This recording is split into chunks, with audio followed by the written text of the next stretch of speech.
A hungry child knocks on the mansion's door, not knowing that the millionaire was crying for his son. The wind cut through the trailers like a whispered warning. On the outskirts of St. Louis, in a crumbling neighborhood where concrete cracked like tired skin and the air always smelled faintly of gasoline and regret, 9-year-old Eli Turner stepped outside barefoot, his small feet numb against the cold dirt. His mother had been asleep for hours, or maybe unconscious again. It was getting harder to tell. The sun hadn't yet cleared the trees, but his stomach was already clawing for something, anything. Their trailer was a rusted tin box at the far edge of the park, half sinking into the mud. The windows were taped with plastic to keep out the draft, but it did little to hold back the cold. Eli moved quietly, out of habit more than caution. No one in the park paid attention to him anyway. He was just a kid with messy blonde hair, a torn hoodie, and eyes too tired for his age. He checked the usual spots first, behind the diner, where sometimes old fries got tossed, near the grocery, where they locked the bins now because of kids like him, even by the church, where volunteers sometimes left sandwiches in Ziplocs. Today, everything was empty. Just like yesterday. And the day before that. As his steps carried him farther than ever before, the neighborhood began to change. Cracked sidewalks turned smooth. Chain-link fences gave way to hedges. The silence shifted, not emptier, but heavier, filled with the kind of quiet that only wealth could afford. He should have turned back, but his legs didn't listen. Hunger had its own logic. At the top of a hill, where the sky seemed cleaner and the trees still had leaves, a mansion stood with stone walls and tall windows that reflected the clouds. Eli stopped at the edge of the gate, staring like a boy seeing a castle for the first time. The front door was massive, arched like a cathedral, painted a deep navy blue. There was no intercom, no barking dog, just the kind of stillness that dared you to move. Eli looked behind him. No one had followed. No one cared. He stepped through the gate. Each step toward the front door felt like breaking a rule he hadn't been told but somehow knew. His hands trembled as he reached for the brass knocker. It was shaped like a lion's head, fierce and frozen in time. He struck it once. Twice. Then a third time. Silence. He waited. The seconds stretched so long he almost turned to leave. Then, from within, the sound of footsteps. Slow. Heavy. Approaching with a weight that matched the house itself.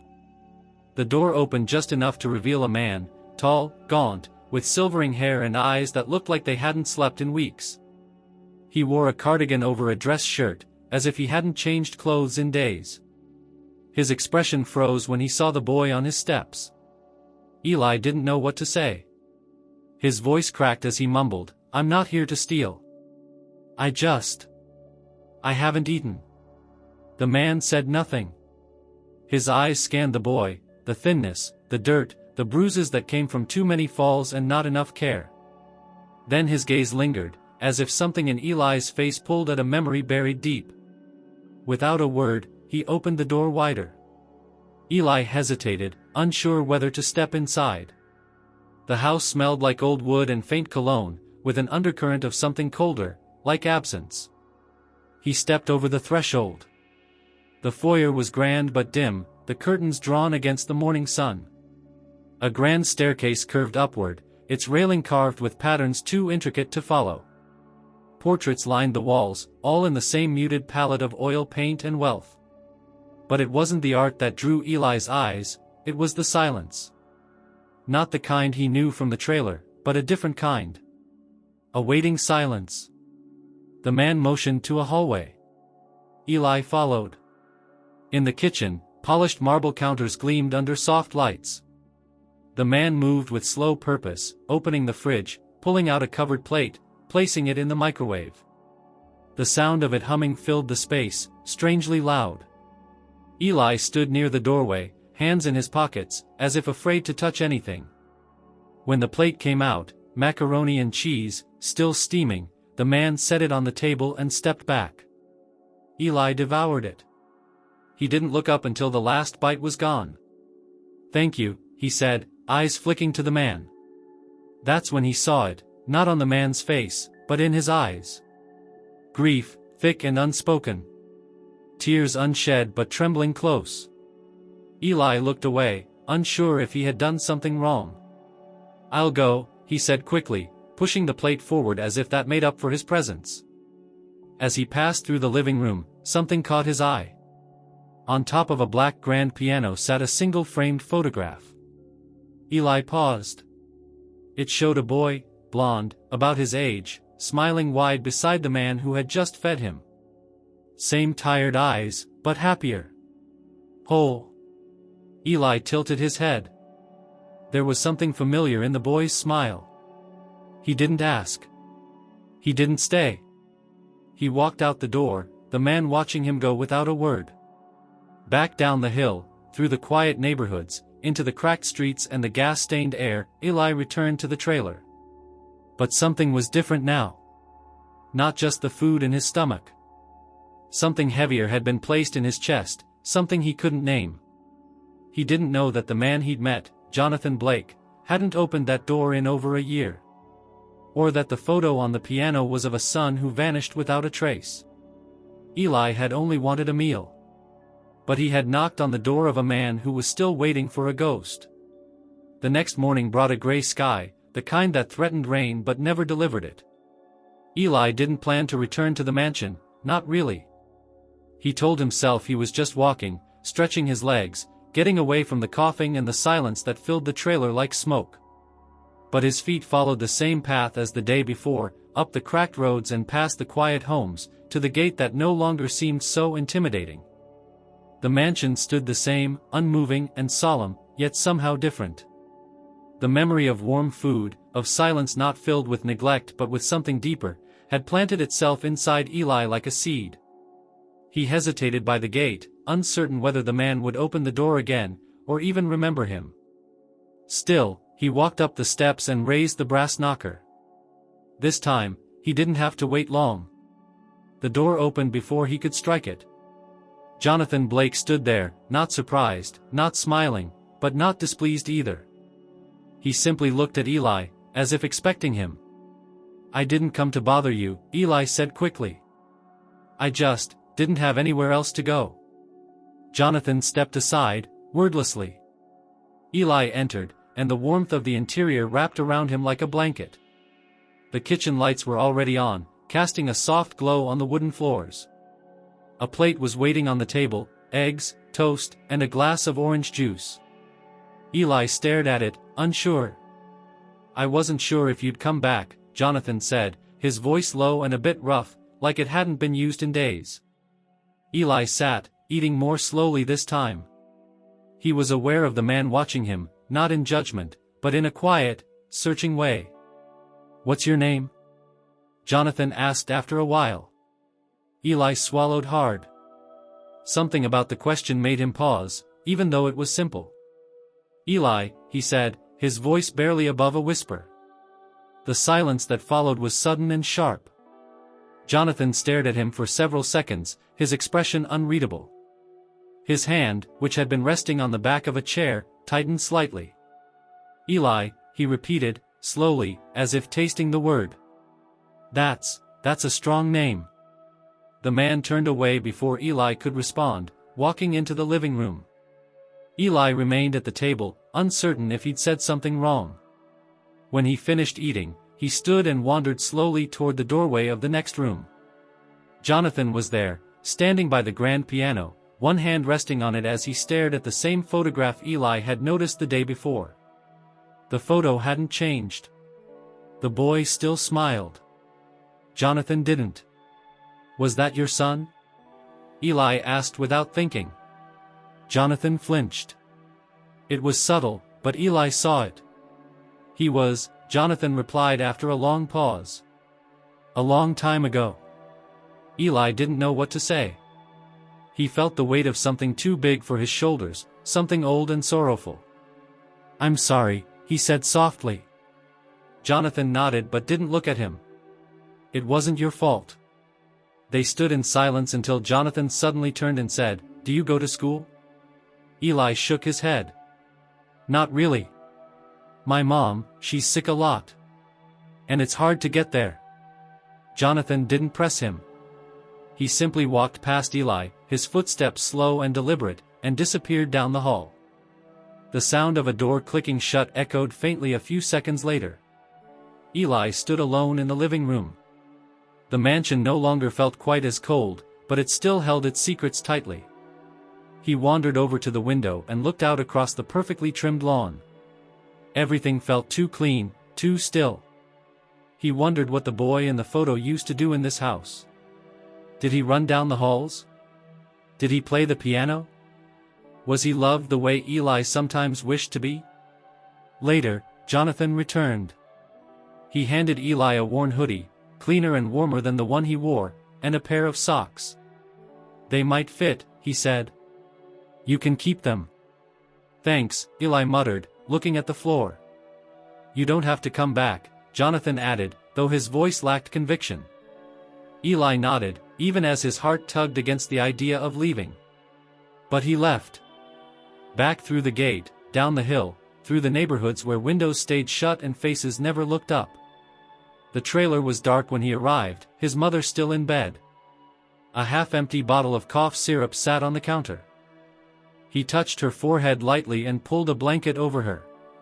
She didn't stir. That night, Eli lay awake, the warmth of the borrowed hoodie clutched around him like armor. He wasn't sure what tomorrow would bring, but he knew where his feet would take him. Not because of the food. Not even because of the silence.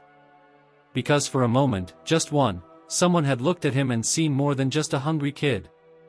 And that was something worth returning to. The next day, it rained. Hard. The kind of rain that flooded gutters and turned the dirt streets to thick, sucking mud. Eli debated whether to go back, but something pushed him out the door anyway. He arrived at the mansion drenched, his shoes squelching with every step. Jonathan opened the door the same way as before, silently, with a tired expression that softened only slightly when he saw the boy soaked through. Without a word, he handed him a towel and stepped aside.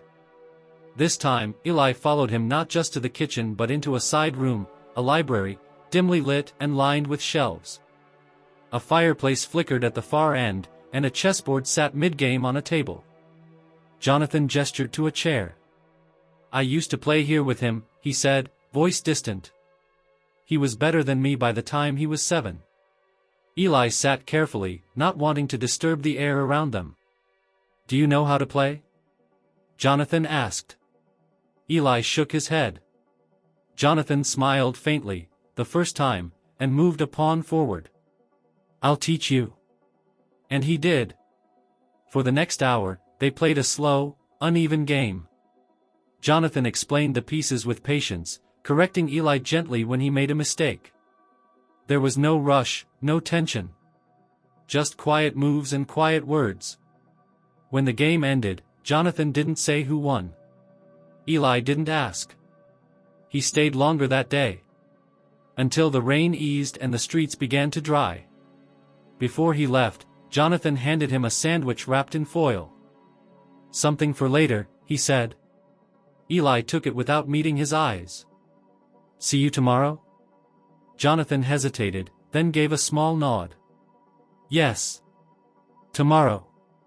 As Eli walked back through the soft drizzle, the sandwich warm in his hands, he felt something new settle in his chest, something like hope, unfamiliar and fragile, but real. What he didn't see, what he couldn't have known, was that after he left, Jonathan sat alone by the fireplace for a long time, holding the chess piece Eli had touched last. Not speaking. Not crying. Just holding on to the quiet, the way a drowning man holds air. And for the first time in 3 years, the door stayed unlocked. Eli came back the next day, and the next after that, as if the walk up the hill was no longer a journey but a routine. The mansion, with its vast rooms and quiet corridors, became something strange to him, not quite home, but not unfamiliar anymore. Jonathan never asked where he came from or what waited for him down the hill. He never mentioned the trailer or the woman Eli called his mother. Instead, they passed the time in a rhythm that neither of them tried to define. There were no grand conversations. The silence between them became its own kind of language. Jonathan would prepare food and set it down without a word. Eli would eat with quiet gratitude, always finishing every last bite, always cleaning up after himself. Some days they played chess, other days they sat near the fireplace, both watching the flames as if waiting for the past to speak. Eli began to notice things. The hallway near the back of the mansion had a door that never opened. A brass knob, always cold to the touch, with a lock that clicked even when no one was near it. Once, Eli tried to turn the knob when Jonathan was out of the room. It didn't budge. He didn't try again.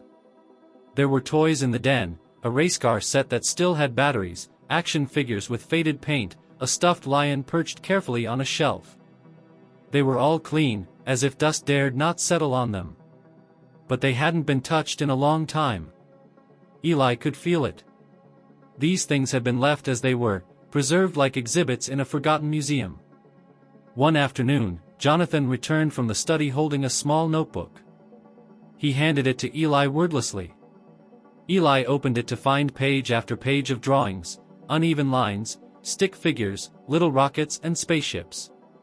On the bottom corner of one page, a name was scribbled in green crayon, Eli B. He blinked. Looked up. Jonathan had already turned away. The coincidence struck him, but he said nothing. He'd heard of kids with the same name. It happened. But still, something tightened in his chest. Later that same day, he asked, "Did you draw those when you were a kid?" Jonathan turned his gaze slowly toward him. "No," he said. "They belong to my son." The statement hung in the air. Eli didn't ask more. He didn't need to. The silence that followed was heavier than anything he could say.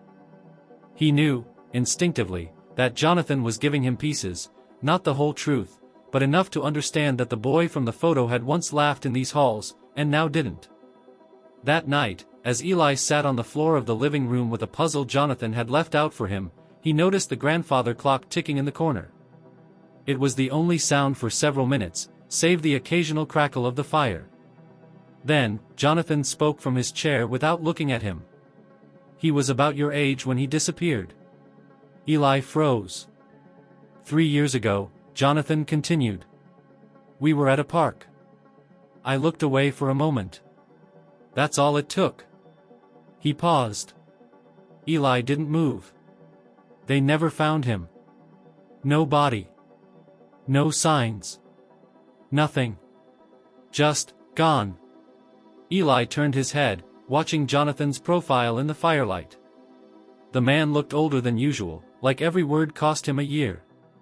"I'm sorry," Eli said, barely audible. Jonathan gave a faint nod. "I stopped opening the door after that. To anyone. You were the first." Eli didn't reply. He didn't know how. But the weight in his stomach wasn't hunger anymore. It was something deeper. He returned to the puzzle, placing a piece carefully, hands trembling slightly. Over the next days, something shifted. Jonathan started asking questions. Simple ones at first: what Eli liked to read, whether he had ever ridden a bike, if he knew how to swim. Then more personal. "What's your mom like?" Eli shrugged. "She's tired a lot. Sick. We don't talk much." Jonathan's jaw clenched slightly. "Does she work?" "Used to. Cleaning houses, I think. But she got worse last year." He didn't mention the pills. Or the times he came home and found her slumped on the couch, drooling, the television playing to no one. Jonathan didn't press him. But the silence after that was different. It wasn't painful, not exactly. Just full. One morning, after a stormy night that had left the streets coated in wet leaves, Eli arrived to find the mansion's door slightly open. He knocked anyway, gently, before stepping in. Jonathan was sitting at the dining table with a photo album open in front of him. Without a word, he gestured for Eli to join him. Eli hesitated, then took the seat beside him. Page after page of photos. The same boy, blonde-haired, blue-eyed, smiling in parks, blowing out birthday candles, sitting on Jonathan's shoulders. Sometimes with a woman beside them, her face weary but kind. "My wife," Jonathan said. "Jenna. Where is she?" Eli asked softly. "Gone. After we lost him, she couldn't stay. Not with me. Not here. We buried a life together, and she walked away." Eli touched one of the pictures gently. He looked happy. "He was," Jonathan said, his voice breaking just a little. "He was everything." They didn't finish the album. Jonathan closed it after a few more pages and excused himself, disappearing down the hall. Eli sat alone, staring at the leather-bound cover, heart-pounding for reasons he didn't understand. That afternoon, as he wandered the halls while Jonathan worked in the study, Eli found himself near the locked door again. He stared at it for a long time. He thought he heard something, not a sound, but a feeling, like memory pressing through the wood. The doorknob didn't turn. But later, Jonathan appeared behind him. "That room's private," he said, not harshly. "I wasn't trying to go in," Eli lied. Jonathan studied him for a moment, then turned away. "Come on. It's getting late. I'll walk you to the gate." They walked in silence, the wind picking up around them. As they reached the gate, Jonathan paused. "You can come back tomorrow," he said. "If you want." Eli nodded, then asked quietly, "What was his name?" Jonathan met his eyes, and for a moment, the weight behind them was unbearable. "Eli," he whispered. Eli felt the blood drain from his face. He turned quickly and walked down the hill, heart thundering. The name. The photo. The drawings. The locked room. The silence. All of it swirled in his mind like a storm gathering speed. He didn't sleep that night. Because for the first time, Eli Turner wondered if the life he knew, the trailer, the silence, the sick mother, might not be the whole story. And that question, unspoken and heavy, would not let him rest. The morning came with a heavy fog that lingered low over the trailer park, dulling every sound and color. Eli didn't leave right away. He sat on the edge of his mattress, staring at the worn-out sneakers at his feet, a strange numbness creeping through him. He kept hearing the name in Jonathan's voice, not just the word, but the weight behind it. That hushed whisper, "Eli." He had heard his name spoken 1,000 times before, but never like that. He waited until his mother stirred in the other room. Her cough was harsher than usual, more strained. She didn't call for him, didn't ask where he was going, didn't even open her eyes. Eli left a bottle of water near her bedside and stepped outside, the mist curling around him like a veil. The mansion was still cloaked in the remnants of the fog by the time he reached the gate. But the door opened before he even knocked this time. Jonathan stood there, holding a phone in one hand, but he wasn't looking at the screen. His eyes were distant. "Come in," he said, almost mechanically. Eli stepped inside, suddenly aware of every creak under his shoes, every tick of the grandfather clock in the hall. Something had shifted in the house. A quiet intensity filled the space, as if the walls themselves were waiting for something. They ate in silence. Jonathan didn't touch his food. Eli picked at the scrambled eggs but barely tasted them. Halfway through the meal, Jonathan stood and walked to the other side of the room, pouring himself a cup of coffee. His hand trembled slightly as he brought it to his lips. "You said your name is Eli Turner," he said without turning around. Eli froze mid-bite. "Yeah." Jonathan nodded slowly, then looked over his shoulder. "Do you know where you were born?" The question hit harder than it should have. Eli put down his fork. "I think, here. St. Louis, I guess. Do you have a birth certificate?" Eli shook his head. "No. I mean, maybe my mom does, but I've never seen it." Jonathan took a breath, then turned fully. "Do you remember anything before you came to live in the trailer?" Eli blinked. "What do you mean?" "Before you were 5, 6 years old. Do you have any memories of anything else? Another house? Another family?" Eli opened his mouth to speak, then closed it. The truth was, he didn't. Not clearly. There were flashes, a blue blanket, a red swing, a voice that didn't sound like his mother's. But nothing whole. Nothing certain. I don't know, he said finally. Jonathan studied him with such intensity that Eli had to look away. The silence pressed down again, not painful this time, but urgent. I've been thinking, Jonathan said after a moment. About that name. About you showing up. About the timing. It's all strange. Eli could only nod. The air felt too thick to breathe. I had a son, Jonathan continued. His name was Eli Blake. He vanished 3 years ago. No trace. He would be your age now. Eli felt the room spin just slightly. But I'm not, he stopped himself. Jonathan stepped closer, gently but firmly. I don't know what I believe anymore. But I know something isn't right. I'm not your son, Eli said quickly, voice sharp with panic. I mean, I couldn't be. That doesn't make sense. My mom, she raised me. Jonathan's eyes didn't waver. Is she really your mother? The question struck deeper than Eli expected. Of course she is, he said, though less certain now. Jonathan stepped back, giving him space.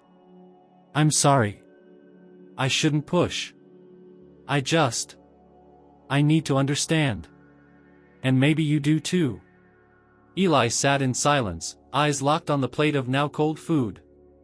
His chest ached in a way that had nothing to do with hunger. Later that afternoon, they didn't play chess or sit by the fire. Instead, Jonathan took him to the second floor, down a hallway Eli hadn't walked before. At the end of it was a door painted white, slightly chipped at the bottom. This was his room, Jonathan said quietly. Eli hesitated. Jonathan opened the door and let him in. The room was preserved like a memory frozen in time. The bed was made with blue sheets, a mobile still hanging above it. A row of books lined the shelf, their spines worn.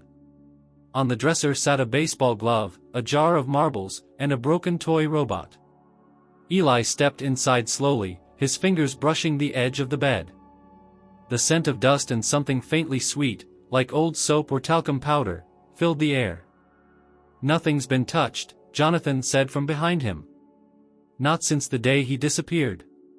Eli walked to the bookshelf and ran his hand along the titles. One of them caught his eye, a story about a lost astronaut. He remembered that cover. He'd seen it before. Somewhere. He turned the book over and stared at the back, searching for a clue, a note, anything. But there was nothing, just the gnawing feeling that he knew this place too well for it to be new. You okay? Jonathan asked. Eli nodded, though his hands had begun to tremble. Jonathan didn't push further. He stepped out of the room and left Eli alone for a few minutes. When the boy finally emerged, his face was pale, but he didn't speak. He walked past Jonathan without a word, down the stairs, and out the door. He didn't run. He walked slowly, every step heavier than the last. That night, he confronted the only person who might have answers.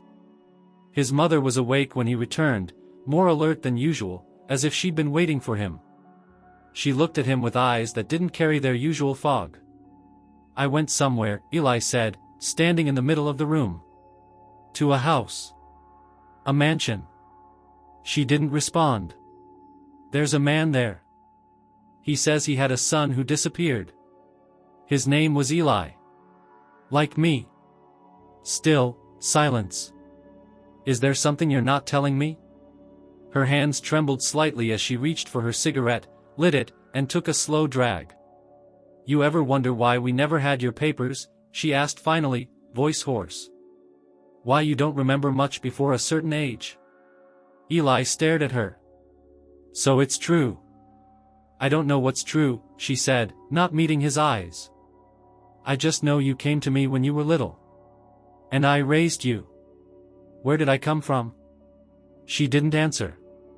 Eli stepped back, heart racing. You have to tell me. Please. She finally looked at him. Sometimes the truth ain't a gift. It's a burden. Are you sure you want it? He didn't answer. That night, he barely slept. Because now, everything he believed was unraveling, not in anger or chaos, but in quiet questions. The kind that didn't leave. The kind that echoed, again and again, in a voice not his own. Eli. And the echo would only grow louder. The next morning, Eli arrived at the mansion later than usual. The sky was clear, but the air felt heavier, as if the clouds had left something behind. He stood at the threshold for several seconds, hand hovering over the knocker, before Jonathan opened the door. The man's expression was unreadable, not surprised, not relieved, but quietly expectant. Neither spoke at first. Eli stepped inside and removed his hoodie, damp with early morning dew. Jonathan gestured toward the kitchen, but Eli didn't follow. Instead, he stood still, his eyes fixed on the hallway beyond the staircase. I want to see it, Eli said. The room you keep locked. Jonathan didn't answer immediately. He closed the front door behind him, then turned to look at Eli. His face was lined with hesitation, not anger. He studied the boy's eyes for a long time, as though searching for something he wasn't ready to acknowledge. You don't want to, Jonathan said at last. I do. There was another long pause. Then, with a quiet sigh, Jonathan nodded once. He walked down the hall, stopping in front of a narrow wooden door on the left. He reached into his pocket, pulled out a small silver key, and hesitated only a second before unlocking it. The door creaked open. The room was dark, windowless, and much smaller than Eli had expected. Dust floated in the single beam of light filtering through a vent in the ceiling. There were no decorations, no toys, no furniture. Just a single wooden chair, a metal cabinet, and several stacked boxes labeled with thick black marker. Jonathan didn't step inside. He stayed at the threshold, watching Eli as if trying to gauge his reaction before it even happened. Eli walked in slowly, the floor creaking beneath his feet. The boxes drew his attention immediately. One of them was open, revealing its contents: photographs, plastic bags with name tags, folded papers clipped together with faded staples. What is all this? Eli asked, kneeling beside one of the boxes. Jonathan cleared his throat. Everything the police gave back to me after the investigation. After they closed the case. Eli reached inside and pulled out a small bag. Inside it was a blue wristband, the kind hospitals give newborns. It read Eli Blake in faded ink. The moment his fingers touched the plastic, something in his chest shifted. He looked at Jonathan. Why keep all of it locked away? Because I couldn't let it go, Jonathan said quietly. But I also couldn't bear to look at it. Eli placed the bag back and opened another box. This one was filled with drawings, childish crayon sketches of spaceships, dinosaurs, robots. He held up one of them, and his hand began to shake. In the corner of the page was a name written in block letters, Eli. But the way it was written, the messy capital E, the backwards L, it stirred something in him. Not just recognition, but memory. A moment. A chair at a kitchen table. Crayons. Someone saying, "You're getting better at that." I made this, Eli said without thinking. Jonathan stepped inside the room now, slowly. Are you sure? Eli didn't answer. He was sure. Deep down, past all the fear and doubt, something had unlocked. Not just a door, but a part of his mind long closed off. He moved to the cabinet and opened it. Inside were files, court documents, newspaper clippings, printed emails from detectives. He flipped through them, trying to make sense of the pieces. Some pages had his name. Some had Amanda Blake's, Jonathan's sister. Her name appeared repeatedly in the correspondence with the investigators. What was your sister's role in all of this? Eli asked, eyes still scanning the pages. Jonathan's jaw tensed. She helped with the search at first. She moved in for a while after Jenna left. But eventually, she stopped talking about him. She said I had to let go. Eli pulled out a small folder marked "Leads, Discarded." Inside was a photo of a woman at a convenience store holding the hand of a young boy. The image was grainy, the angle poor, but the boy had blonde hair and wore a red jacket. The back of the photo had a timestamp, October 17th, 3 years ago. "That's her," Eli said suddenly. "That's my mother." Jonathan moved quickly, taking the photo and examining it. His eyes widened. That jacket. That was his. Eli backed away from the boxes, his breath catching in his throat. Why didn't the police follow up on this? They did, Jonathan said. But they couldn't identify the woman. And the footage was lost before it could be verified. Just like everything else in this case, it vanished. They stood in silence, surrounded by years of pain, doubt, and questions no one had dared to ask again until now. Finally, Jonathan closed the box and locked the cabinet again. "You've seen enough for today." Eli didn't argue. Later, as they sat in the living room, Eli stared at the fireplace without speaking. Jonathan handed him a glass of water and sat down across from him. "You said your mom never showed you your papers," Jonathan said carefully. Eli nodded. "Would you let me talk to someone? Just to look into it. Quietly. No police. No pressure." Eli didn't respond at first. But then he looked up, his eyes steady. "What if I'm not him?" "Then you're still the boy I've grown to care about," Jonathan said without hesitation. "And I won't stop helping you." That answer settled something inside Eli, something that had been thrashing since the day he saw the photograph on the piano. That evening, he returned to the trailer. The sun was beginning to set, casting long shadows over the park. His mother was sitting up in bed, her eyes clearer than they had been in days. She watched him enter but didn't speak. Eli walked to the kitchen, grabbed a cup of water, and stood by the sink. "Was it you?" he asked without turning. "In the photo with the red jacket?" She didn't reply. He turned to face her. "I need to know." She closed her eyes. "You were mine when I needed someone. That's all I can say." "That's not enough anymore," Eli said. "Not after what I saw today." She opened her eyes, but there was no fight in them. Only fear. He didn't ask again. Not yet. But the next day, he would return to the mansion. And answers, real ones, would begin to surface. It was just past 9 o'clock in the morning when the sound of tires crunching on gravel reached the mansion's foyer. Eli had already arrived nearly an hour earlier, having sat with Jonathan in the study as the man made quiet phone calls and took down notes in a small leather-bound notebook. They hadn't spoken much, but the silence no longer carried the same weight it once did. There was an unspoken agreement between them now, a mutual readiness to uncover whatever truth had been buried. Eli heard the car before Jonathan did. The vehicle, a sleek black SUV with tinted windows, pulled up the curved driveway and stopped just shy of the front steps. Jonathan looked up from his notebook, his eyes narrowing. "That's Amanda," he said under his breath.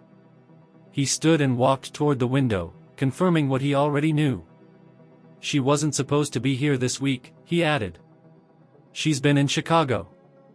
The passenger door opened and a tall woman in her 40s stepped out, dressed in a cream-colored coat and sharp heels, her auburn hair tied into a low bun. She moved with a confidence that Eli recognized instantly, not the kind born from peace, but from control. Amanda Blake climbed the steps like she owned them, and without knocking, she opened the front door and stepped into the foyer. Her eyes landed on Jonathan first, then darted to the boy standing behind him. Her smile was thin, forced. "Well," she said, setting her purse on the entry table, "this is unexpected." Jonathan didn't return the smile. "You're early." "I had business in Kansas City and decided to drive down instead of flying home." "Is that a problem?" "It is now." Amanda's eyes flicked again to Eli, who had moved slightly behind Jonathan. She took a slow breath, her gaze calculating. "You must be Eli," she said, voice carefully measured. Eli nodded, unsure whether to speak. Her tone made his stomach tighten. She turned to Jonathan. "May I speak to you alone?" "No," Jonathan replied simply. Amanda's eyes narrowed. "We'll talk in the sitting room." She marched past them, assuming he would follow, and he did, reluctantly. Eli remained in the foyer but could hear the muffled exchange from the room just around the corner. He moved quietly toward the hall and pressed himself near the open doorway, just out of view. "What are you thinking, Jonathan?" Amanda's voice was sharp, accusatory. "Bringing that boy into this house? He came to the door. I gave him food. That's not all you gave him. You gave him a place. Time. Attention. God, I walked in and the way he looked at you." Jonathan cut her off.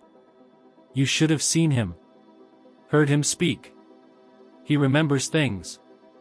Things that only Eli would know." "You're not thinking clearly," she hissed.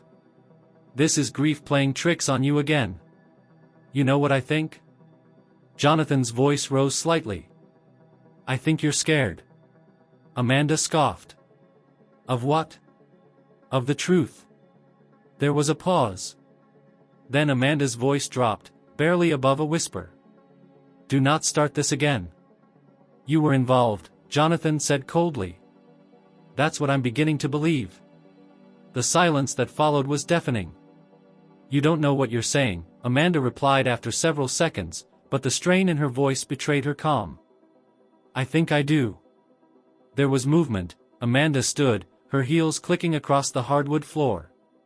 Eli backed away quickly, returning to the kitchen and pretending to sip water.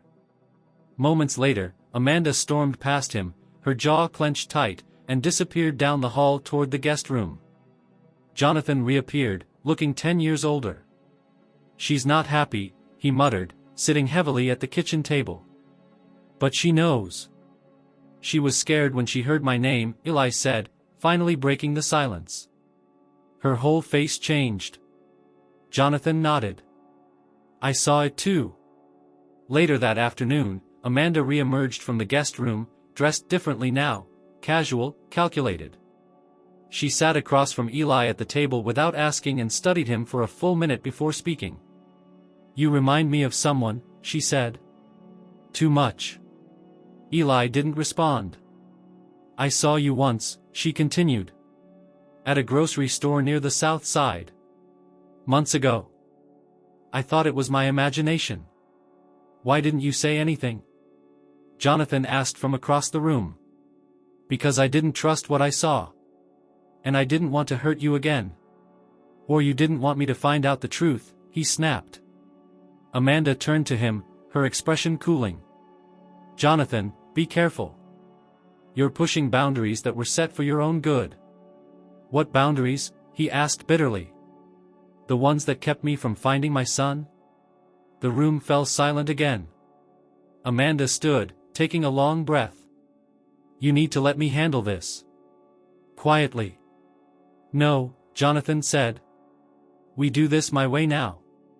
That evening, after Amanda had retired again to her room, Eli sat with Jonathan on the back patio.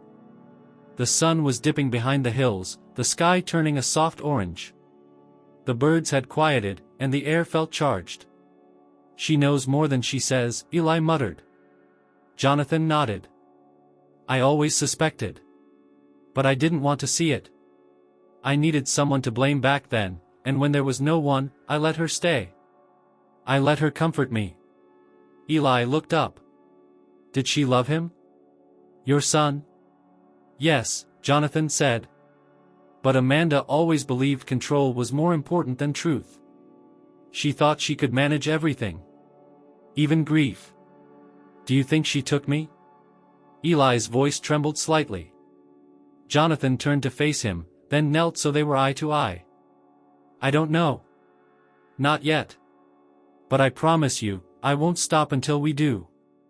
Inside the house, Amanda stood in the hallway, just out of sight, a glass of wine in one hand and a phone in the other.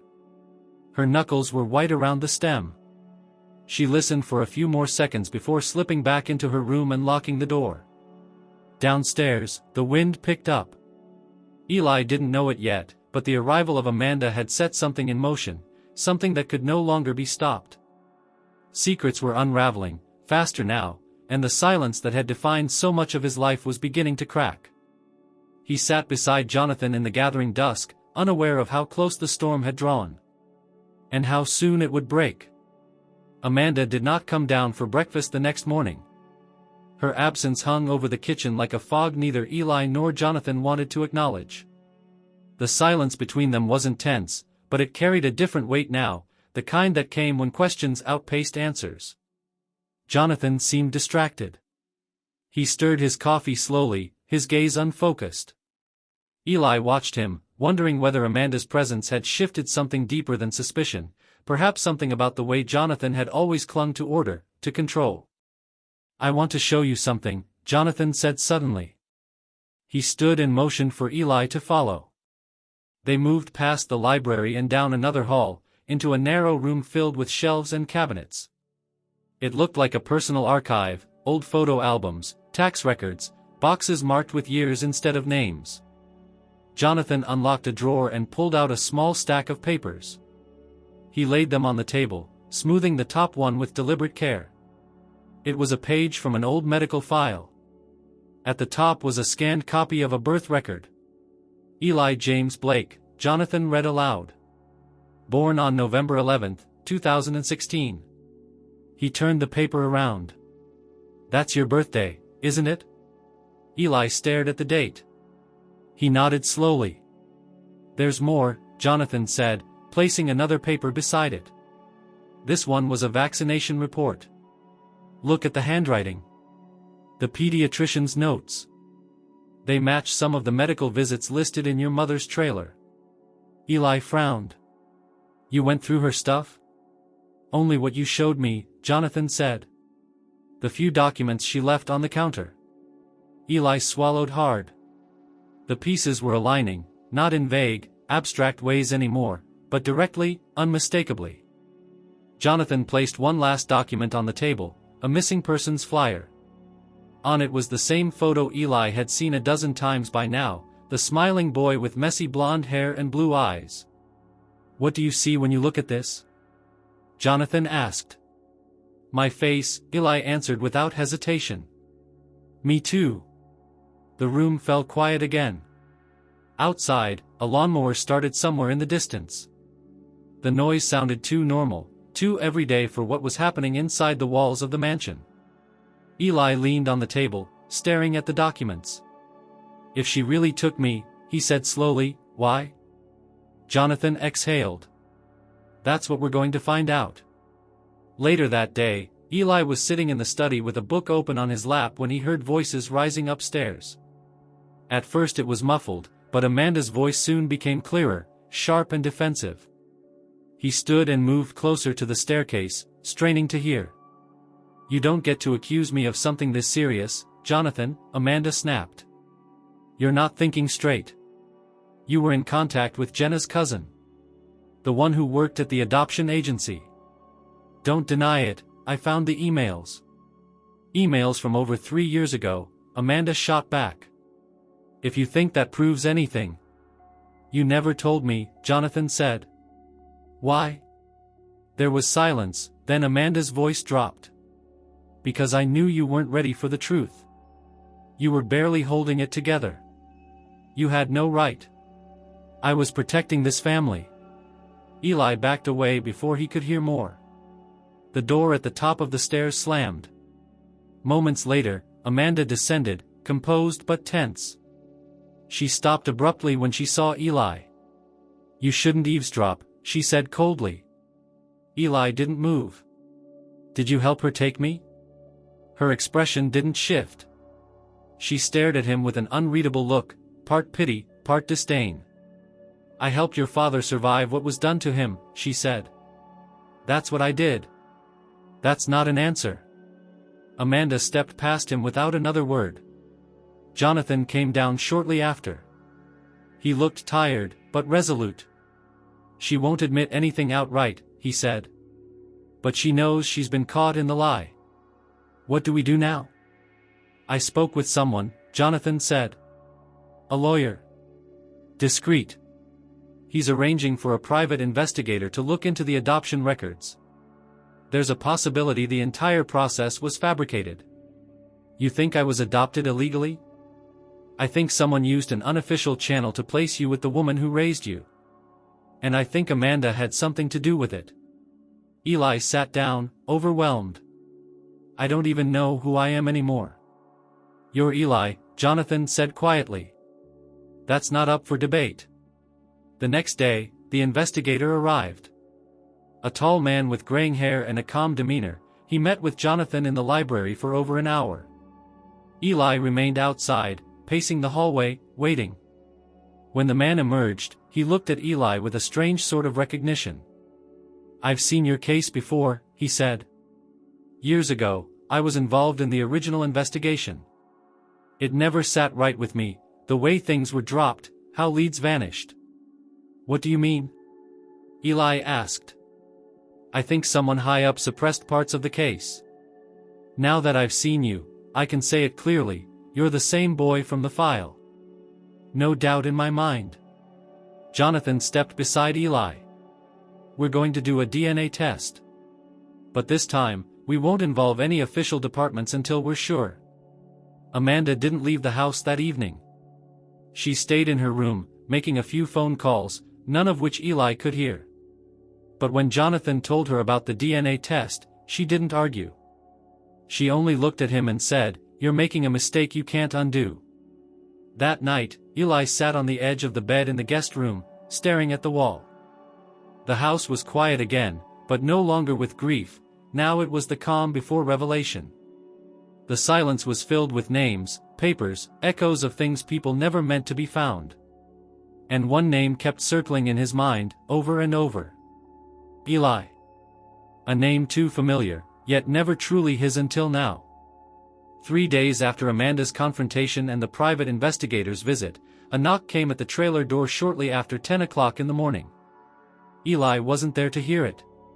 He had stayed overnight at the mansion for the first time after Jonathan insisted, not out of comfort, but safety. The boy had grown quieter, more cautious, his eyes searching every corner of the house as if looking for some final, invisible piece that would make everything fit. Back at the trailer, Eli's mother answered the door wrapped in a robe, her hair tangled and her movements sluggish. The woman on the other side wore a professional smile and a thick beige folder tucked under one arm. She flashed a badge and spoke in a tone that was both warm and undeniably firm. Good morning. My name is Angela Price. I'm a family services caseworker from the Missouri Department of Social Services. May I come in? Eli's mother blinked at her, confused, then slowly stepped aside. The trailer smelled of damp clothes, burnt coffee, and something faintly medicinal. The dishes piled in the sink. An empty bottle of cough syrup sat beside a cold cup of instant noodles. Angela stepped inside and took in the space with a practiced glance. I'm following up on an anonymous report, she said as she pulled a notepad from her purse. It concerns a minor living here, Eli Turner. Is he home? No. He's out, the woman said quickly. Went for a walk. Angela made a small mark on her notepad. And do you know where he went? Probably around the park. Maybe the corner store. Angela nodded politely but didn't stop writing. Has Eli been attending school regularly? The woman didn't answer. Has he seen a doctor in the past year? Still silence. Angela looked up. Miss Turner, I need to be honest with you. If I determine that Eli is being neglected, even unintentionally, it could result in a temporary removal until the situation is stabilized. The words didn't register immediately. The woman blinked again, then sat heavily on the worn couch. He's fine. He eats. I do my best. Angela didn't respond with judgment. Just more writing. Back at the mansion, Eli stood by the large window in the upstairs hallway, watching clouds move slowly across a pale blue sky. He hadn't spoken much that morning, but Jonathan didn't push him. The DNA test had been done the day before, sent off with an overnight courier, and the investigator promised results within 72 hours. As Eli stood in the silence of the hallway, he heard Jonathan's voice downstairs on the phone, firm, low, clearly irritated. "You didn't have the right to do that behind my back," he said. A pause. "She's unstable, not dangerous." There was no need to escalate. Eli frowned. He descended the stairs quietly. "I don't care who submitted the report. She's not a threat to him," Jonathan continued. "We're waiting on the test. That's what matters now." When Eli stepped into the room, Jonathan ended the call and turned to face him. "That was the caseworker." "What caseworker?" "She visited your trailer this morning." Eli's chest tightened. "My mom, what did they say?" "They're evaluating the home." She didn't mention taking any immediate action, but she made it clear the situation is under review. Eli dropped onto the couch. "She's sick, not cruel." "I know." "Did you call them?" "No," Jonathan said firmly. "And neither did the investigator." "That leaves one person." Eli's head turned slowly toward the stairs. "Amanda." Jonathan nodded slightly. She saw an opportunity to force the situation. This way, she doesn't have to admit what she's done. If the state removes you, she can say it wasn't her fault. "She's trying to erase her part in this," Eli said. "And I won't let her." That evening, Eli returned to the trailer for the first time in 2 days. He found his mother on the couch, her arms wrapped around herself. The television was on, volume low, tuned to a talk show neither of them watched. "I had a visitor," she said without looking at him. "I know. You told them I was a bad mother?" "No," Eli said quickly, stepping closer. "I didn't tell anyone anything." She finally looked at him. Her eyes were tired, but clear. "They're gonna take you, aren't they?" "I don't know." Silence passed between them, and then she whispered, "They're right, you know. I wasn't supposed to keep you. Not the way I did." Eli's heart dropped. She didn't explain further, not right away. She simply got up and walked to the small wooden chest near the foot of her bed. She opened it, pulled out a folder, and handed it to him. Inside were several documents, none official, none stamped. A fake birth certificate. A school enrollment form with a name scribbled over in black ink. A note in handwriting he didn't recognize, written on aged stationery. "Keep him safe.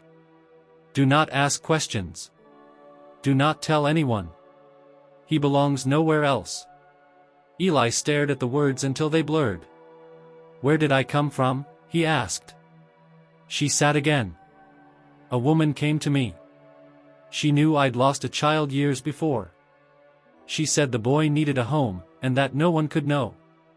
I didn't ask. I couldn't say no." "Who was she?" "I never learned her name. But she drove a dark green car. She said she worked for the family." Eli's fingers clenched the paper. "Was she Amanda?"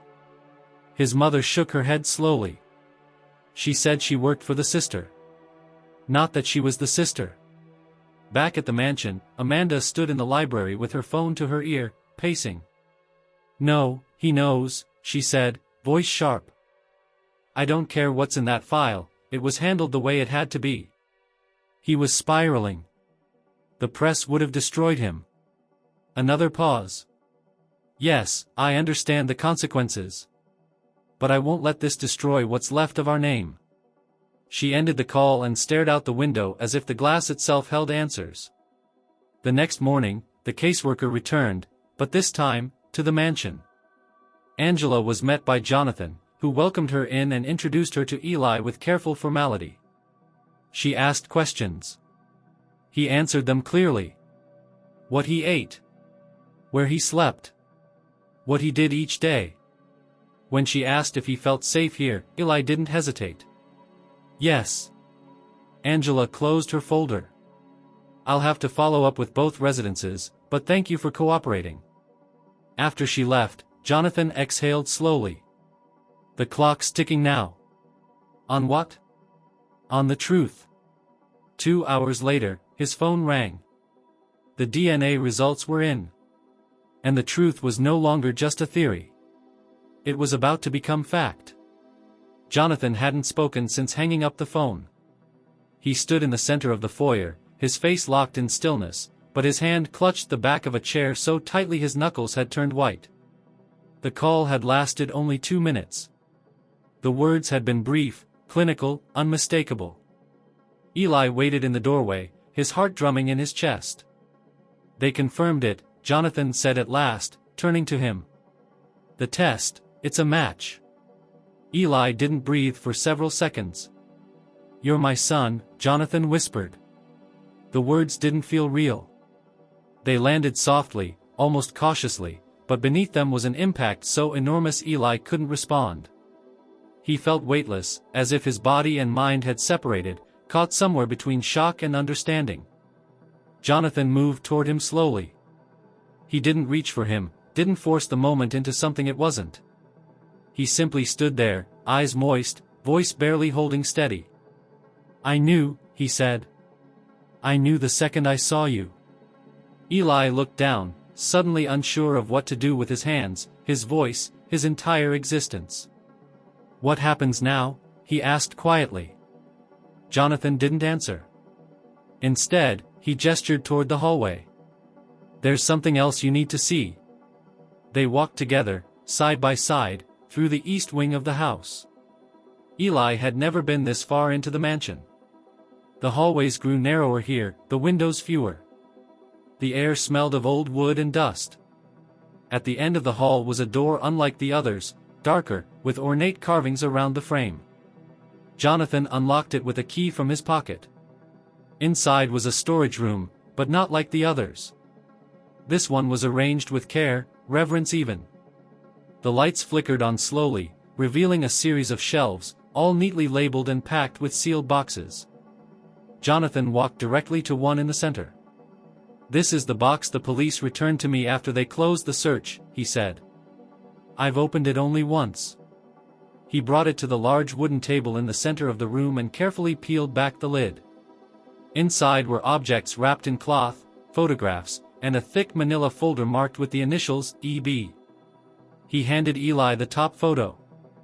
It was him, or rather, the other Eli, sitting in a park, mid-laugh, with a chocolate ice cream smeared across his chin. The boy wore a red jacket, his hair wild and windblown. "That was the day before he disappeared," Jonathan said. "You were with me." Eli stared at the image for a long time. He remembered the feeling of grass beneath him, the stickiness of the ice cream, the sound of leaves overhead. But until now, it had been locked away somewhere too deep to reach. Jonathan opened the manila folder. Inside were pages and pages of notes, statements from witnesses, timelines, even a sketched map of the park from which the boy had vanished. In the margins were annotations in blue ink.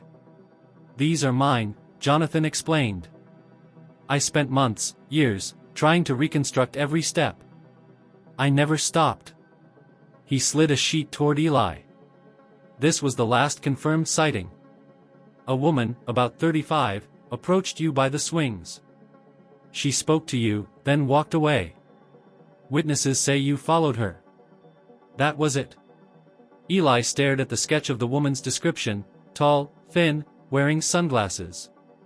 It matched nothing and everything at once. But then another image surfaced in his mind, a green car, a woman with perfume that stung his nose, and a voice whispering, "We're going for a little ride, just you and me." He shuddered. "I think I remember her," Eli whispered. "I think she said she knew you. That you sent her." Jonathan's jaw tensed. "I never did." They both stared down at the folder in silence. Then Eli asked, "Why would Amanda help someone do this?" Jonathan didn't answer immediately. Instead, he removed another envelope from the box, this one thinner, with only a few sheets of paper. "These are bank transfers," he said. "Large sums. Spread across several months. All directed to someone listed only as Turner Family Holdings. That's not a real business." Eli's stomach turned.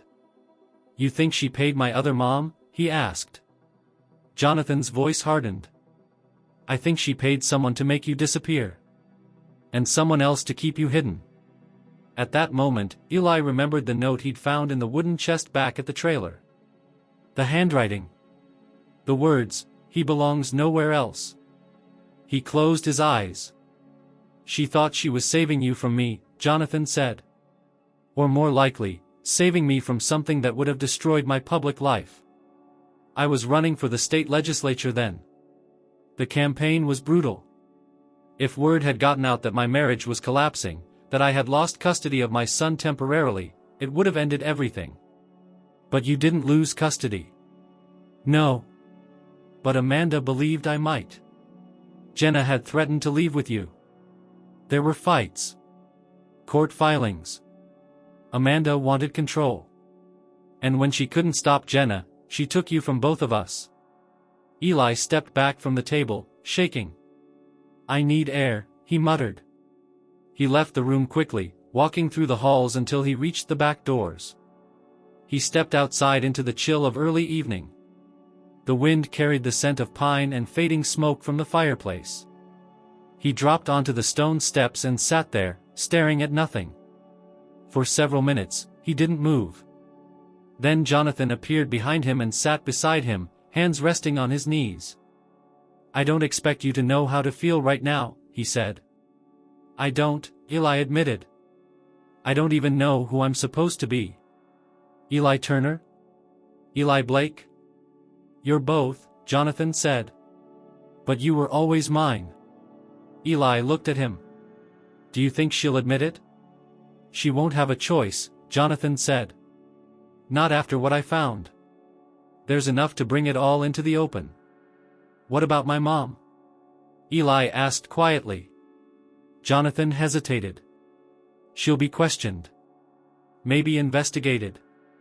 But she might not face charges. If she was manipulated, if she genuinely believed she was protecting you." "She did love me," Eli said. "In her way." "I believe that," Jonathan said. They sat in silence for a while longer, letting the wind carry the last light of day into the growing dark. Inside, Amanda sat in her guest room, packing her suitcase slowly. Her hands moved mechanically, folding shirts, zipping compartments. On the dresser sat her phone, still lit from the last call, a voicemail left unanswered. Her face was blank, but her eyes were no longer calm. She knew what was coming. And she knew it was no longer avoidable. Downstairs, Eli returned to the hallway and glanced once more at the box on the table. The folder still sat open, its pages illuminated under the soft light. He stepped closer and gently closed the lid. Because now, he had seen what he needed to see. And he would carry it, every truth, every lie, into what came next. The morning after the DNA confirmation, the mansion felt sharper somehow, not colder, but more alert. The silence wasn't heavy with loss anymore. It was tense, like the air before a storm. Amanda hadn't come down for breakfast. Jonathan hadn't spoken much. Eli sat alone in the kitchen with a half-eaten piece of toast, barely touching it. The answers had come, but they had not brought peace. Shortly after 9 o'clock, the front doorbell rang. Jonathan opened the door to reveal a tall man in a charcoal gray suit and wire-rimmed glasses. He held a briefcase and a folder under his arm. His handshake was firm, his tone clipped. "Mr. Blake. I'm Daniel Redding. You spoke with my office yesterday." "Yes." "Please come in," Jonathan said, motioning toward the study. Eli watched from the hall as the two men disappeared into the room. The door didn't close all the way. He could hear just enough. "I've reviewed your materials," Redding said. "The bank transfers, the photo of the child at the gas station, and the note your son found in the trailer. It paints a picture that warrants legal attention." "And the records?" "We've located the woman who facilitated the off-books placement of the child, Eli Turner, roughly 3 years ago. She no longer works for the agency but agreed to speak. She confirmed that the adoption was never filed through any government system. It was, by all legal standards, an abduction disguised as a private placement." Jonathan's voice dropped. Who paid her? A trust account linked to Amanda Blake. There was a long silence. What happens next?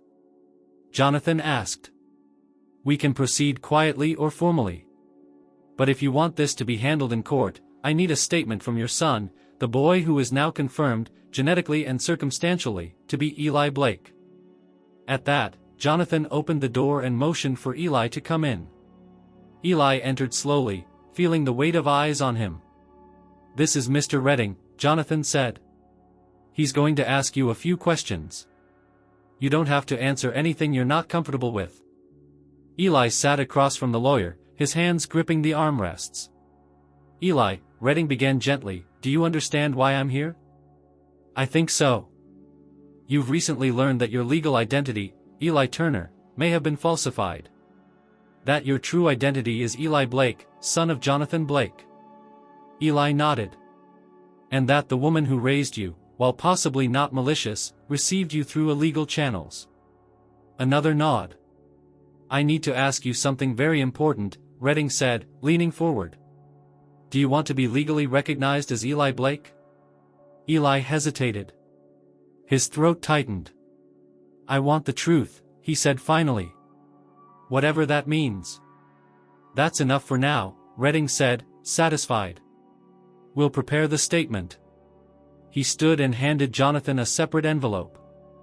I'll also need you to review this. It's a protective petition in case Ms. Blake attempts to interfere with the investigation or make unauthorized contact.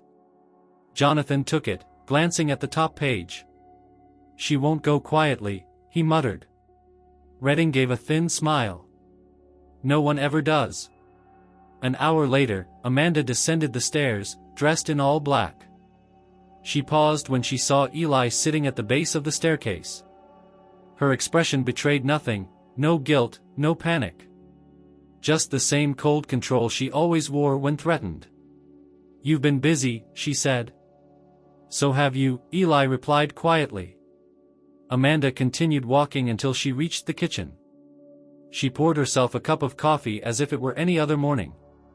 When Jonathan entered the room behind her, her jaw tightened. I know what you're doing, she said, not turning to face him. I don't think you do, Jonathan answered calmly. I made a mistake, Amanda said. I tried to protect this family, and I did it the wrong way. Jonathan stepped closer. You didn't protect us. You destroyed us. Amanda turned now, her voice sharp. I saved your career. I held this house together when you were falling apart. You kidnapped my son. No, she snapped. I moved him to safety. I gave him to someone who would never let him get caught in the mess Jenna created. I gave you time to rebuild. You had no right. I had every right, she hissed. You were too blind with grief to see what was coming. I made the hard choice. Eli stood quietly in the doorway. Neither of them noticed him at first. Then Amanda did. Her face shifted, just slightly. I didn't hate you, she said to him. You were never the enemy. You just took me from my life, Eli said, voice low. From everything I knew. Amanda opened her mouth, but no words came. For the first time since her arrival, she looked unsteady. Jonathan stepped forward. You'll need to leave now, Amanda. I won't be dragged out of my own brother's house like a criminal. You will leave peacefully, he said, handing her the envelope from Redding. Or you will be served. She took it slowly, glancing at the document inside. Her lips thinned. And what happens to him now? She asked, nodding toward Eli. You think it's that simple? That you can undo everything? No, Jonathan said. Nothing about this is simple. But it's the truth. Amanda turned to Eli one last time. You'll learn, one day. People do things they never thought they would when they're trying to save the ones they love. Then she left, not with shouting or tears, but in silence. The door closed behind her with a soft click. Later that evening, the mansion was quiet again, but this time it felt earned. Jonathan sat on the back porch, sipping tea. Eli joined him, pulling a blanket around his shoulders as the night air cooled. "She'll be investigated?" Eli asked. "Yes." "Will she go to jail?" "Maybe. That's not up to me." They sat for a while, listening to the wind in the trees. "She thought she was doing the right thing," Eli said. "Maybe she did," Jonathan replied. "But doing the wrong thing for the right reason is still wrong." Eli nodded slowly. The truth had arrived. It hadn't fixed everything. It hadn't erased the confusion or the pain. But it had drawn a line. From here, everything would be different. In the quiet, Jonathan looked at him and said, "You'll never have to wonder again. About who you are. About who you belong to." And Eli, though still afraid, believed him. Because truth, once seen, could not be unseen. And from this moment on, there would be no more lies. The press didn't learn about Eli Blake's return right away. Jonathan had insisted on keeping the matter confidential until all legal documents were in place. But the walls of silence were never designed to hold forever. 2 days after Amanda's departure, the first call came from a local journalist.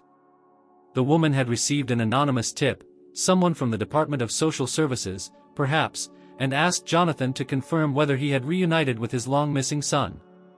He declined to comment. But by then, the story had already gained traction. Eli stood by the living room window, watching a white van from a news station idle just beyond the iron gate. They hadn't come up the driveway yet, but they would. It was only a matter of time. "They won't stay quiet," Eli said. "No," Jonathan replied from behind him. "But we can." Inside the study, Jonathan and the attorney Daniel Redding finalized the petition for legal restoration of identity. Eli Blake was being reinstated as Jonathan's son, both legally and publicly. The court date was set, and with the DNA confirmation on file, it was expected to be uncontested, at least from the state. But Amanda was another story. 2 subpoenas had been issued, one for her testimony, and one for the records tied to the Turner Family Holdings account. A third was under review for possible obstruction of justice and conspiracy to commit custodial interference. If prosecutors moved forward, Amanda would face felony charges. Jonathan was unshaken. Eli, however, felt the growing tension like a wire stretched tight between the past and the future. That afternoon, Jonathan received an unexpected call from Jenna Blake, Eli's biological mother. For the first time in over a year, her voice trembled on the line. She had seen the story online. A photo of Eli taken from a distance had been posted by a local reporter, captioned, "Could this be the boy who vanished?" "She wants to see you," Jonathan said, hanging up the phone. Eli sat on the edge of the couch, tense. "What do I say to her?" "You don't have to say anything," Jonathan said. "You just have to listen." The meeting was arranged privately, at a quiet cafe outside the city. Jenna arrived alone. She looked older than in the photos Jonathan had shown Eli, thinner, too, her skin drawn tight across her cheekbones. But when she saw him walk through the door, her face changed completely. She stood slowly, her hands trembling at her sides. Eli didn't know what he expected to feel. Anger? Joy? Confusion? Instead, he felt a strange sort of calm. Like walking into a dream he hadn't remembered having. She didn't rush to hug him. She didn't cry immediately. She just looked at him. "You're taller," she said. Eli nodded. They sat down across from each other. Jonathan stayed outside to give them space. "I've been following everything," she said. "I didn't know what to believe when the call came in, but the moment I saw your face, I knew." Eli looked at her directly. "Why didn't you fight harder?" "I did," she said. "At first. But after the investigation fell apart, they started saying things, that maybe I'd taken you, that maybe I'd lied about the abduction. Amanda poisoned the entire narrative. I couldn't speak without being accused. And when the money dried up, the lawyers left." Eli didn't respond. He stared at his hands. "I thought you were dead," she whispered. And I lived with that. They spoke for nearly an hour. She told him stories, about his first birthday, about how he used to hate peanut butter, how he'd once tried to teach their dog to talk by holding up flashcards. Eli didn't remember most of it, but the tone in her voice, the details in her eyes, they felt real. When they returned to the mansion, Jonathan was waiting at the front steps. Jenna thanked him quietly, then left. Inside, Eli sat on the couch and stared at the ceiling. She seemed real, he said. Not like Amanda. She didn't try to explain everything. She just remembered me. She never stopped looking, Jonathan said. 2 days later, Amanda was brought in for a formal deposition. It was not a dramatic arrest, but rather a quiet legal obligation. She arrived at the courthouse in a black suit, hair tied back tightly. The attorney representing the state asked direct questions. She refused to answer several. When asked about the bank transfers, she denied knowledge of them, until the transaction logs were placed in front of her. Then her story cracked. I was trying to help, she said. Jonathan was unstable.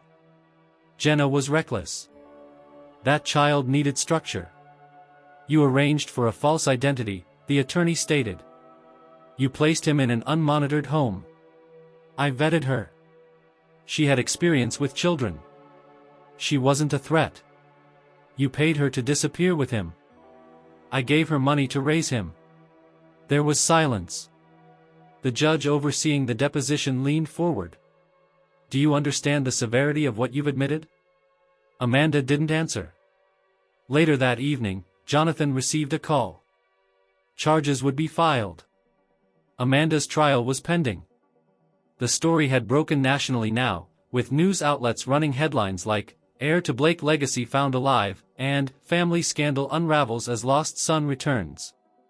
Eli didn't watch the news. He stayed in the library most of the time, sketching small shapes in a notebook, spaceships, animals, fragments of things he remembered drawing when he was younger. He kept the red jacket folded in a drawer now. The one from the photo. One night, as rain pattered softly against the mansion windows, Jonathan knocked on Eli's door. I have something for you, he said. He handed over a small wooden box, not the box from the storage room, but a newer one, made of walnut, with Eli's name engraved on the lid. Inside were the first official papers of reinstatement. His birth certificate, now corrected. His social security card. A school enrollment form. A medical appointment scheduled for the following week. Eli held them carefully. This makes it real, he said. It was already real, Jonathan replied. This just makes it recognized. Eli looked at the documents, then back at his father. What happens to her? The woman who raised me? She'll be questioned again. But her cooperation may protect her. And I'll make sure she's taken care of. She did raise you. That counts for something. Eli nodded slowly. I'm scared, he admitted. Jonathan sat beside him. So am I. But we face it together now. Outside, the wind picked up. But inside the house, something settled. The lie had been exposed. Not buried under silence or paper, but brought into the light. And though the fallout was still unfolding, the truth had rooted itself. Eli Blake was no longer lost. He had returned, not to the past, but to a future he could finally begin to claim. 3 weeks passed. The courtroom hearing finalizing Eli's legal reinstatement as Eli Blake had been brief, sterile, and quiet. Judge Reynolds, a middle-aged woman with gray streaks in her hair and glasses too large for her face, had reviewed the documentation with clinical efficiency. No cameras, no press. Just a gavel, a few pages, and the sentence. This court recognizes the child formerly identified as Eli Turner to be Eli James Blake, biological son of Jonathan Henry Blake and Jenna Margaret Blake. Eli hadn't spoken during the hearing. He had sat between his parents, biological and newly reunited, but he hadn't looked at either of them as the judge delivered her words. He kept his eyes on the nameplate on her desk. It wasn't until they walked out of the courthouse that he felt the shift. Reality didn't change with paperwork. It changed slowly, in pieces, like someone repainting a wall one stroke at a time. Eli now spent weekdays at the mansion and weekends at the trailer. His mother, his adoptive one, had agreed to a monitored arrangement through Jonathan's attorney. She no longer fought or argued. She only asked one thing: to be allowed to continue seeing him. Jonathan, though initially hesitant, had relented. Not because he owed her forgiveness, but because Eli had asked for it. "She raised me," he said. "Even if it wasn't right, she tried." So the judge approved a slow reintegration, a progressive plan. Each weekend Eli stayed a little longer. On Sundays, Jonathan picked him up and brought him back to the mansion. Eli never cried, never clung to one or the other. But each transition felt like stepping across a fault line, familiar, uncertain, fragile. His biological mother, Jenna, visited every Thursday. Sometimes they talked for hours. Other times, she just sat in the garden with him, both reading separate books in silence. They didn't try to rush it. She didn't force him to remember. Instead, she told him new stories. About who she was now. Where she had been. What she had carried all those years. She brought photos, small gifts, once even a dog-eared copy of a bedtime book he used to love, The Boy Who Followed the Moon. Eli didn't remember it at first, but when she read the opening line aloud, something flickered in him. That night, he asked Jonathan, "Do you think I'll ever feel like I belong in just one place?" Jonathan considered the question. "I don't know," he said honestly. "But maybe you don't have to. Maybe it's okay to belong in more than one." Eli nodded, accepting it, even if he didn't fully understand it. The house changed, too. The long halls didn't echo as much. The dining table, once used only by Jonathan alone, now had 2 place settings by default, sometimes 3 when Jenna joined them. Eli had chosen a new room for himself, across from the one that had once belonged to the first version of him. The preserved room remained untouched, a shrine quietly honored, but Eli's new space was his own. Posters on the wall. A desk for drawing. A collection of books that Jenna and Jonathan were slowly building together. Amanda's trial was scheduled for the following month. She had pleaded not guilty, her lawyer pushing for a reduced charge based on intent rather than outcome. Jonathan refused to attend any of the pre-trial hearings. He said it would only pull them backward. Eli didn't ask about her. He didn't want to know where she was staying, who was paying her defense, or what her strategy would be. That part of the story felt closed, even if the legal system hadn't caught up yet. Instead, Eli focused on small things. Learning how to ride a bike again. Reading out loud with Jenna. Cooking pasta with Jonathan and accidentally burning it. Attending his first school orientation, where the counselor introduced him as Eli B, and he had to pause before answering to it. He didn't make friends right away, but he didn't keep his head down either.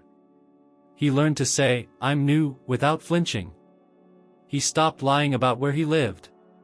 When people asked why he switched schools, he gave the simplest answer: "It's complicated." Sometimes, it still was. One morning, during a visit to the trailer, his adoptive mother handed him a small box. She didn't speak when she did it. Just pushed it across the table. Inside were drawings. Crayon sketches from when he was 6 or 7. A photo of the two of them at a fair, cotton candy in his hand, his face sticky with sugar. A little yellow bracelet with his old name, the plastic faded, the letters nearly worn away. "I didn't do everything right," she said, her voice low. "But I never stopped loving you." Eli closed the box gently. "I know," he replied. On the walk back to the mansion later that day, he didn't cry. He didn't feel torn in half. He simply held the box on his lap and watched the road blur by. At the mansion, Jonathan had finished preparing dinner: chicken, roasted vegetables, and Eli's favorite lemon cake. It was a quiet night. Jenna joined them. They laughed once over something small, Eli couldn't even remember what, and he looked around the table with a feeling he hadn't expected. Not wholeness. Not yet. But something close. After dinner, Eli stood in the main hall and stared at the two framed portraits on the wall. One was old, him as a child, the photo that had sat for years on top of the piano. The other was new, taken 2 weeks ago in the garden. He was standing next to Jonathan, one hand resting lightly on his father's arm, both of them looking directly into the camera. For a long time, Eli stared at the two versions of himself, one lost, one found. He didn't feel like either of them entirely. He felt like something in between. And maybe that was okay. Because this was his life now. Complicated, imperfect, real. A new reality, not made of easy answers, but of hard-won truths. And the space to grow inside them. The mansion had always been quiet, but never like this. It was the kind of quiet born not of emptiness or grief, but of peace. Even the wind that rustled the tall trees beyond the garden seemed gentler now, as if nature itself had adjusted to the change. It had been 2 months since the court finalized Eli's full legal identity as Eli Blake. The house had adjusted to him, and he to it. There were routines now, ordinary, mundane, sometimes even joyful. On weekday mornings, Eli left for school with a backpack slightly too big for his narrow shoulders, and Jonathan walked with him to the end of the driveway. Jenna alternated between joining them or staying behind to prepare breakfast for when they returned. She had rented a small apartment nearby to begin rebuilding a life of her own, but she spent most days at the mansion, helping Eli with schoolwork, walking through old photo albums with him, and slowly bridging the years they'd lost. They didn't pretend things were normal. But they acknowledged what they had. And that was enough. The trial against Amanda began quietly and unfolded quickly.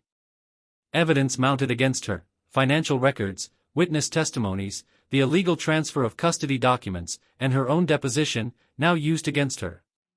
She accepted a plea deal midway through the process, avoiding prison but facing 5 years of probation, restricted travel, and mandatory counseling. She did not return to the mansion. She didn't write. She didn't call. No one asked her to. Eli never asked to see her either. Instead, he focused on the life before him. In the mornings, he helped Jonathan tend the garden. The man had taken up gardening not long after Amanda left, transforming a neglected patch of land behind the mansion into a neat spread of vegetables and herbs. Eli planted basil 1 week, then tomatoes the next. He hated getting dirt under his fingernails, but Jonathan always had gloves ready, 2 pairs now, where once there had only been 1. In the afternoons, Eli spent time in his new room, sketching, studying, reading. He discovered a love for maps and spent hours redrawing his own imaginary cities, each with winding streets and secret paths that only he understood. He kept them in a folder under his bed, protected like treasure. But the biggest change happened in the evenings. That was when the house came alive. It started with music. One night, Jonathan dusted off the grand piano and sat down without a word. The first few notes were shaky, hesitant, but familiar. Eli watched from the stairs. Then Jenna joined in, humming softly at first, then singing words from a lullaby Eli didn't quite remember but somehow knew. The next night, it was a board game. The night after that, it was stories told in the living room by firelight. Then movie nights with popcorn and occasional arguments over what to watch. The laughter came back slowly, as if unsure whether it was allowed, but once it started, it stayed. The mansion no longer felt haunted. One Saturday afternoon, as the sun painted golden stripes across the floor, Eli wandered into the front room and found Jonathan hanging a new picture frame on the wall. It was a photo of Eli, taken only a week before. He stood between Jonathan and Jenna, arms crossed in mock seriousness, grinning wide despite himself. Beside it, Jonathan had placed the old photo, the one that had sat above the piano for years. The missing boy, the old Eli, smiling beside his father. Eli stepped beside him, looking at the two images side by side. "I thought you might want to take the old one down," he said softly. Jonathan shook his head. "No. That was you, too." Eli nodded. "I look different now." "You're still you."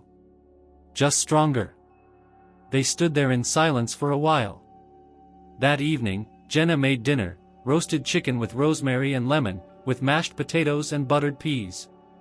They ate in the dining room, the candles lit, the windows open to let in the breeze. Afterward, they moved to the living room. The fireplace was unnecessary on a spring night, but Jonathan lit it anyway, claiming it completed the mood. Eli sat cross-legged on the rug, sketching something in his notebook. Jenna was curled into one corner of the couch, her head resting lightly on her hand, while Jonathan sipped tea and read a newspaper he pretended to care about. At one point, Eli looked up and said, "Do you remember when I first came here? I thought it was just a house for someone else's story." Jonathan looked over the edge of his glasses. "And now? It feels like it's part of mine." Jonathan closed the paper. Jenna looked at her son with quiet pride. "You gave this place back its heart," she said. Eli shrugged, but there was a smile at the edge of his lips. The night went on like that, calm, whole. When bedtime came, Eli walked the familiar path to his room. He passed the old nursery, still untouched, and paused for a moment, hand on the doorframe. He didn't open it. He didn't need to. The past no longer needed proving. Before sleep, he opened the notebook on his desk. He turned to a blank page and began to draw the mansion, starting from the outside, the tall windows, the curve of the driveway, the wide front door. But when he got to the inside, he didn't draw walls or furniture. He drew people. A man at the piano. A woman in the garden. A boy with two names, holding them both like they finally belonged. And at the very center of the drawing, just beneath the peaked roof, he added one final detail, a smile. Not on a face, but on the house itself. A wide, subtle curve where the windows met the eaves, like the building had finally exhaled, finally healed. The house that once echoed with grief had found its sound again. Laughter. Music. Footsteps. Life. And it would never go silent again.